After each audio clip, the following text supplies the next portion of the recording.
Des millions de dollars qui auraient dû être distribués aux écoles sont retenus par des centres de services scolaires pour les aider à atteindre l'équilibre budgétaire. Et ça, c'est une mesure qui fait pas mal jaser. Pour bien comprendre, il faut revenir en arrière. Cet été, Québec a finalement décidé de réinvestir 540 millions de dollars dans le réseau après avoir annoncé des coupes majeures. Mais des directions d'école se plaignaient de détenir des fonds qu'elles étaient incapables de dépenser en raison de plafonds d'embauche. Et à son arrivée à l'Éducation récemment, la ministre Sonia Lebel a décidé d'éliminer les plafonds d'embauche pour qu'une partie de l'argent réinvesti dans le réseau serve à embaucher plus de personnel.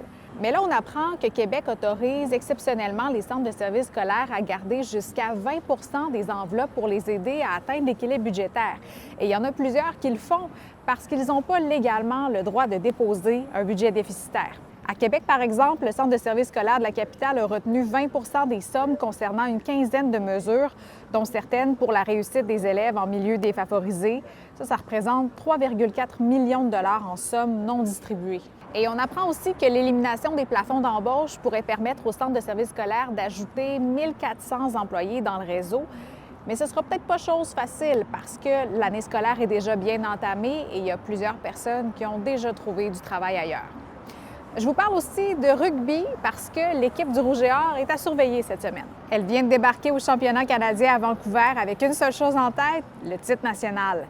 Elles sont à seulement 3 victoires d'une saison parfaite, mais le plus dur reste à faire cette semaine, à commencer par le match de quart de finale de mercredi entre le Rouge et Or et les Thunderbirds de l'Université de la Colombie-Britannique. C'est à suivre. Et si vous nous écoutez de la Rive-Sud de Québec, comme la Beauce, les visages en politique municipale vont changer la semaine prochaine parce que les maires de Sainte-Marie et Saint-Georges cèdent leur place. Et donc, si vous voulez voir qui se présente comme candidat à la mairie, je vous invite à aller consulter notre texte en ligne pour connaître leurs promesses, mais aussi leur profil.